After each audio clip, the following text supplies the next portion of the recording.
सर्वप्रथम क्षेत्रपाल दादा के श्री चरणों में सादर प्रणाम निवेदित करता हूँ। साथ ही साथ उपस्थित मेरे समाज के सभी सदस्यों को होली की शुभकामनाएं देता हूँ। साथ ही साथ एकता समाचार का भी पूरे हृदय से स्वागत अभिनंदन करता हूँ और आपको भी अनंत शुभकामनाएं देता हूँ होली की। आज सेवक पुजारी समाज के खीरेश्वर चोखली की वार्षिक मूल्यांकन के बाबत एक बैठक का आयोजन किया गया है, जिसमें विगत वित्तीय वर्ष से लगाकर वर्तमान वित्तीय वर्ष के अंतर्गत जो आर्थिक धनराशि प्राप्त हुई है उसका लेखाजोखा कहा हमारे कोषाध्यक्ष कमेटी, उपाध्यक्ष महोदय, संगठन मंत्री, इस कमेटी के जो संरक्षक महोदय हैं वो और वरिष्ठ जन और युवा साथी सब के सानिध्य में इसका जो हिसाब किताब किया गया है। साथ ही साथ एक बड़ी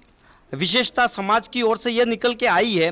कि गत वर्ष इसी क्षेत्रपाल दादा के श्री चरणों में बैठकर हमने समाज की कुछ नियमावलियां बनाई थी और समाज जागरण की दिशा में अद्वितीय कार्य किया था, जिसके परिणाम स्वरूप और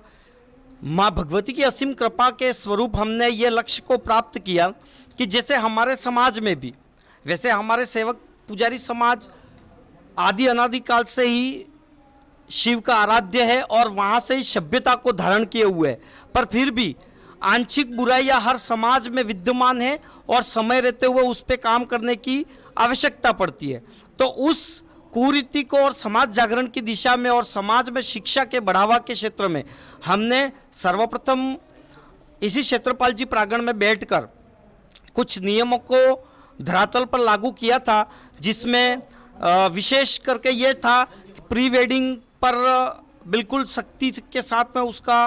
विरोध और बंद करने की बात थी। हल्दी रस्म और मेहंदी रस्म में जो स्टेज प्रोग्राम करते हैं उस पर हमने समाज की जो रिवाज है उसमें ये जो आधुनिकरण और पाश्चात्य संस्कृति का जो इन्वोल्यूशन हो रहा है उसको रोकने का काम करा था। साथ ही साथ मृत्यु भोज में था तो उसमें भी हमने जो भोजन की श्रेणी है उसको सीमित करी थी और उसमें जो ये अभी एक भेंट स्वरूप में बर्तन, कंबल, वस्त्र, ये सारी चीज़ें अनावश्यक रूप से मतलब अथक शक्ति प्रदर्शन का जो चलन चल पड़ा था उसको अंकुश लगाने का काम करा था और मेरी समाज ने उसे कहीं ना कहीं पूरी निष्ठा और ईमानदारी के साथ में उसको माना और आज हमारे समाज में देखा जाता है तो बहुत ही सरलता और सभ्यता के साथ में इस नियमों का पालना हो रहा है, जिसमें समाज की एकता भी देखती है और समाज से जो निम्न वर्ग का तमगा है उसको भी समाज में समानता का जो लेवल प्राप्त होता है और सम्मान का प्राप्त होता है। साथ ही साथ उनमें जो आर्थिक मार पड़ रही थी वो भी कहीं ना कहीं कम हो रही है, तो उसमें उनको भी आर्थिक रूप से संबल मिल रहा है और वो भी समाज की और वर्तमान समय की जो मुख्य धारा है उसमें अपने भी कदम ताल कर चलने में सामर्थ्यवान या मजबूत अपन को शो कर रहा है, तो ये बड़ी उपलब्धि है। साथ ही साथ समाज के लिए हमने एक भूमि क्रय करने के हेतु हमने आह्वान किया था, जिसमें समाज के विभिन्न गांवों से भामाशाह द्वारा अपने आर्थिक सहयोग के रूप में धनराशि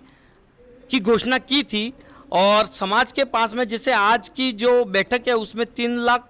तक की राशि समाज को प्राप्त हुई है और उसमें एक बड़ी विशेषता ये निकल के आ रही है। जैसे गत वर्ष हमने नियमावली बनाई थी तो उसमें एक चीज़ ये थी कि जैसे बर्थडे और एनिवर्सरी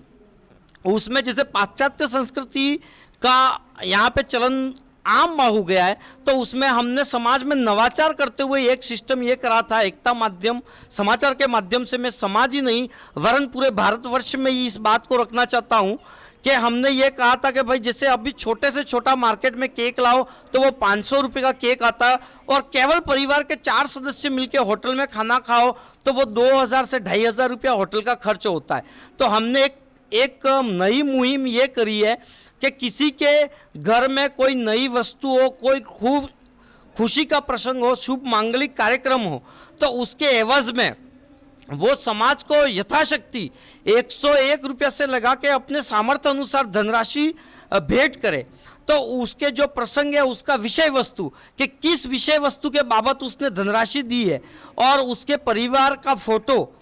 वो हम ग्रुप में साझा करते हैं और सारे समाज के लोग उसको उस जो सामाजिक ग्रुप है उसमें अपना शुभाशीष प्रदान करते हैं, साथ ही साथ अपने अपने मोबाइल और जो सोशल मीडिया है उस पर उसको प्रेषित कर कर उसको शुभाशीष प्रदान करते हैं। तो ऐसे नवाचार करा था। तो जैसे बर्थडे है, एनिवर्सरी है, कोई नई ज़मीन खरीदना है, गृह प्रवेश है, किसी बालक बालिका की सगाई है, शादी है, किसी का राजकीय सेवा में चयन होना है, या किसी के घर पे पुण्यतिथि हुई है तो उसकी स्मृति में है। तो इस तरह के हमने इस एक वर्ष में 159 रसीदें अब तक कटी है, जिसमें 91,500 रुपये की धनराशि हमने इस नवाचार के माध्यम से हमने समाज में इकट्ठी करी है। और ये मुहिम आगे भी हम चलाएंगे और साथ ही साथ ये समस्त समाजों को भी हम प्रेरणा के रूप में इसको ले और इस तरह की मुहिम चलाएं,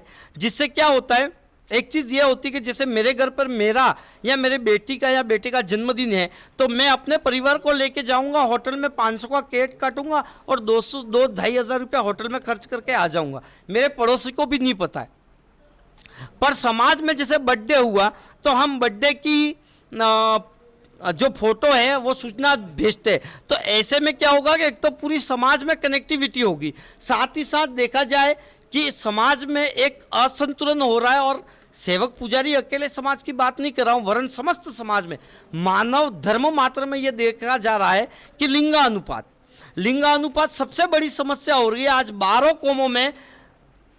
शादियां हेतु लड़कियों की कमी है।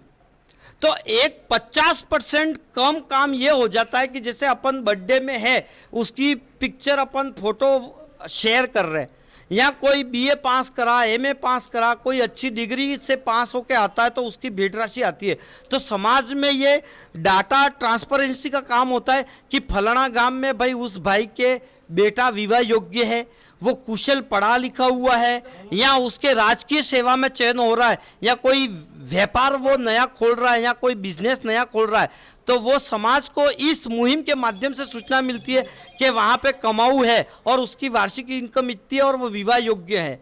तो इस तरह से ये भी कहीं ना कहीं शुभ मंगलिक, या सीधे शब्दों में कह दे तो शादी में जो अपन एक दूसरे को जाते हैं, सगाई का प्रस्ताव रखते हैं, तो इसमें भी ये जो मुहिम है वो बहुत ही कामगार साबित हो रही है। इन्हीं बातों के साथ में मैं अपने समाज के संगठन के लिए 2 शब्द के लिए हमारे जो प्रवक्ता है मनीष जी मेहता पारड़ो का, उनसे निवेदन करता हूं कि वो भी अपने समाज के बारे में 2 शब्द कहें। सबसे पहले मेरी तरफ से अजय शेख को धन्यवाद कि इस सामाजिक बैठक में अनायास ही बता रहे आप बिना बुलाए। और सामाजिक बैठक का जो प्रयोजन है हमारा कि समाज में जो व्याप्त कुरीतियाँ हैं उनका उन्मूलन, और साथ ही समाज में जो अनबैलेंस्ड है कोई रीति रिवाज है उनको एक प्लेटफॉर्म पर लाना, ताकि कोई गरीब है या जो निम्न स्तर का है वो उस स्ट्रीम से मैच कर सके और समाज